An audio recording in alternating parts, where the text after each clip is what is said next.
नमस्कार दोस्तों, गौरांग शाह बात कर रहा हूँ जियोजित फाइनेंशियल सर्विसेज से और बाजार इस हफ्ते का ब्यौरा लेकर के आपके सामने उपस्थित हूँ। इस सोमवार की सुबह करीबन 10:30 पौने 11 का समय हो रहा है और बाजार में जो सुबह की गिरावट थी वहां से थोड़े बहुत ऊपर के तरफ के दायरे हम देख रहे हैं। और मूल कारण जो खाड़ी में संकट खड़े हुए हैं पैलेस्टाइन और इसराइल को लेकर के जियोपॉलिटिकल सिचुएशन, जो शनिवार को सुबह से बुरी खबर आई आत्मघातिक और आतंकी हमला हमास और हिजबुल की तरफ से किया गया था इसराइल के ऊपर, और काफी लोगों ने अपनी जान गंवाई हैं और परिस्थिति को लेकर के पूरे विश्व भर ने चिंताएं जताई हैं और प्रार्थना की हैं दोनों देशों से कि शांतता और संयम से काम लिया जाए और किसी भी तरह का एग्रेसिव या फिर बुरी परिस्थिति खड़ी ना हो उसका ध्यान रखें। तो पहले तो स्तर बता देते हैं आपको मार्केट में। सेंसेक्स, निफ्टी, निफ्टी बैंक, रुपया, कच्चा तेल, ये सब के स्तर बता देते हैं। तो सेंसेक्स करीबन 270 पॉइंट की गिरावट के साथ कामकाज कर रहा है। 65,730 का स्तर है और ये गिरावट करीबन आधे से ज्यादा हमने जो गवाई थी बढ़त सुबह में वो फिर से हासिल कर रही है। 500 पॉइंट से ज्यादा की गिरावट थी सुबह में सेंसेक्स के ऊपर। निफ्टी करीबन 80 पॉइंट नीचे है, 19,570 का स्तर है। निफ्टी बैंक 320 पॉइंट की गिरावट, 44,040 का स्तर है निफ्टी बैंक का। रुपए में बिल्कुल स्थिर स्तर है। रुपया डॉलर के मुकाबले 83.23 रुपए प्रति डॉलर का दाम है। और कच्चे तेल की जहां तक बात है दोस्तों, तो यहाँ पर करीबन 3.5-4% का उछाल हमने देखा है। जो भी खबरें ये खाड़ी में पैलेस्टाइन और इसराइल को लेकर के आई है। और स्तर आपको पहले तो बता देता हूँ।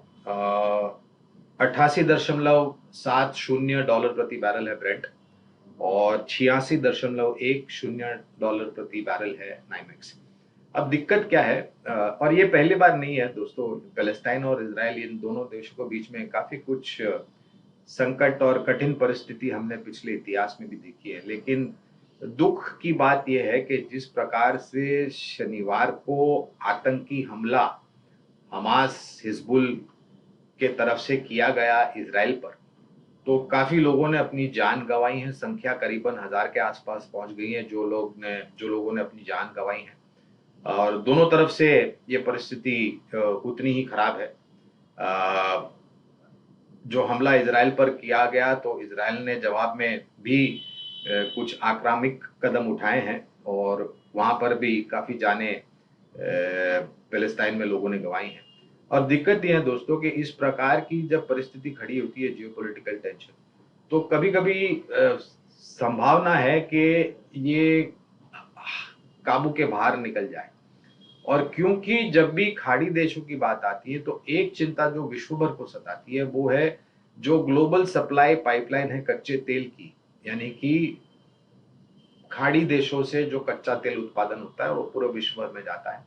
उसकी जो सप्लाई लाइन है वहां पर अगर किसी प्रकार की दुर्घटना हो गई और इस ग्लोबल सप्लाई पाइपलाइन को किसी भी तरीके से चोट पहुंचाई गई या कामकाज करना बंद होगा या कोई आक्रामक परिस्थिति होगी, तो कच्चे तेल के दाम पूरे विश्व भर में यहाँ से ऊपर जा सकते हैं, क्योंकि जो सप्लाई है वो कम हो जाएगी और उसके कारण ये डर बना रहता है।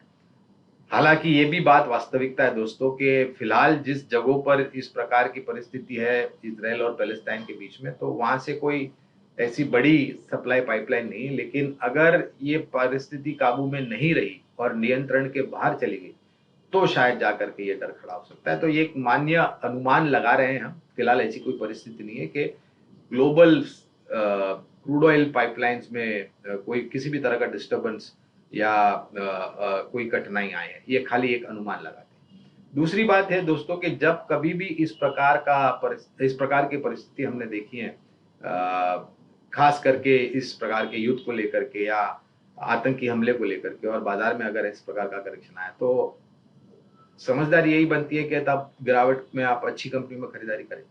क्योंकि जब कभी भी ऐसा इतिहास में हुआ है और किसी लोगों ने जोखिम झेलने की क्षमता ज्यादा है और थोड़ा बहुत निवेश करने का हिम्मत करते हैं, तो ऐसी परिस्थिति में हर बार उन निवेशकों को बहुत ज्यादा अच्छा फायदा हुआ है, क्योंकि बाजार फिर वहां से रिकवर हो जाता है।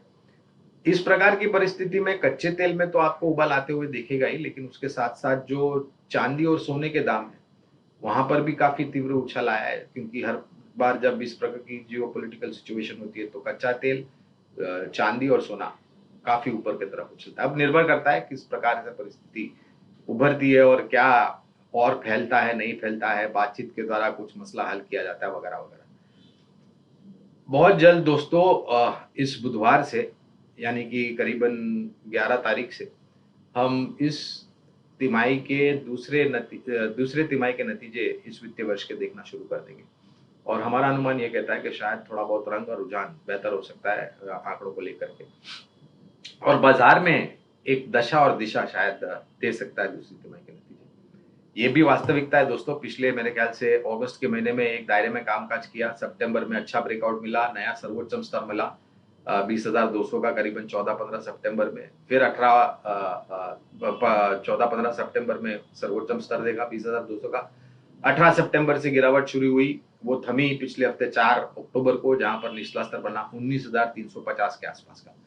कहने का तात्पर्य है कि पिछले 2-2.5 महीनों में हमारा जो भारतीय शेयर बाजार है वो काफी कुछ उथल पथल से गुजरा हुआ है। दायरे बंद कारोबार 1 महीने के लिए, फिर एकदम से ऊपर के तरफ का ब्रेकआउट, सर्वोच्चम ऊंचाई, और सर्वोच्चम ऊंचाई से 19,350 का स्तर हमने पिछले। तो शायद जो बड़े तौर पर हमारे भारत देश के शेयर बाजार में करेक्शन आना था वो हमारा अनुमान है कि आ चुका है।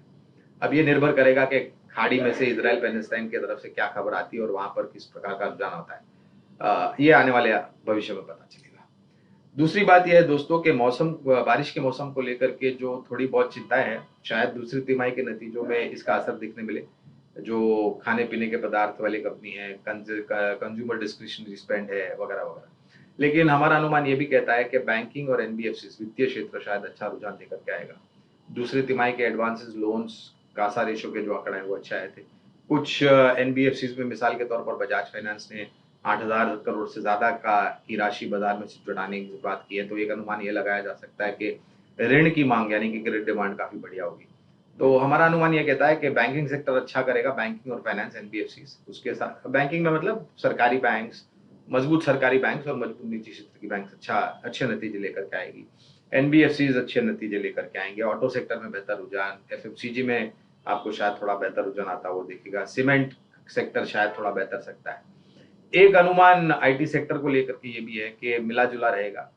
मझौली आईटी क्षेत्र की कंपनी शायद पिछले बार की तरह और काफी तिमाहियों की मुकाबले में बड़े दिग्गज आईटी कंपनियों से बेहतर आंकड़े मझौली आईटी कंपनी होंगे। तो ये एक नजरिया है पूरा, लेकिन ज्यादा खराब परिस्थिति दूसरे तिमाही के आंकड़ों में हमें देखने मिले उसकी संभावना कम लगती है। निर्भर करेगा क्षेत्र के आधार पर और कंपनियों के आधार पर।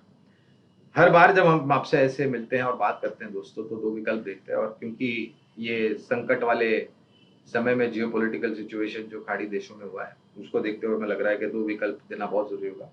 और जिस प्रकार से हमने वित्तीय क्षेत्र के ऊपर टिप्पणी की, एक कंपनी है स्मॉल फाइनेंस कंपनीज या स्मॉल फाइनेंस बैंक जिसे हम कहते हैं, तो एयू स्मॉल फाइनेंस बैंक, ये है एक स्मॉल फाइनेंस यानी कि छोटे राशि की ऋण उपलब्ध कराती हैं उपभोक्ताओं को, और यहाँ पर जो रन रेट होती है प्रिंसिपल और इंटरेस्ट वापस आने की वो 90-95% के आसपास। सिर्फ इसके लिए नहीं, बाकी अन्य small and micro finance NBFCs और बैंक है उनके लिए तो अनुमान लगाते हैं कि ये एक अच्छा विकल्प हो सकता है एयू स्मॉल फाइनेंस बैंक, पहला विकल्प। दूसरा है फार्मा सेक्टर से, काफी लंबे समय बाद हम फार्मा सेक्टर में से एक शेयर पसंद किया, वो सिप्ला।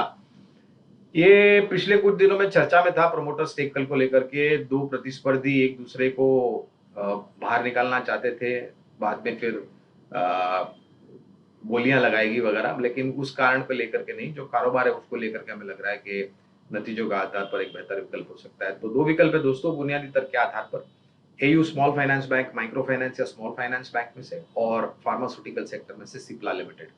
ये दोनों ही विकल्प बुनियादी तर्क के आधार पर है। तो आप लोगों से निवेदन है कि आप लंबी अवधि की समय सीमा ध्यान में रख करके अगर आप निवेश बनाने का मन बनाता है तो करें। साल 1.5 साल से ज्यादा अगर समय सीमा है आपके पास तो ये उपयुक्त होगा। और धीरे धीरे शुरुआत करें और गिरावट पर और जोड़ते जाएं। हमारी बात शांतिपूर्वक सुनने के लिए आप सभी का बहुत बहुत धन्यवाद। अगले हफ्ते आप लोगों से फिर से मुलाकात होगी।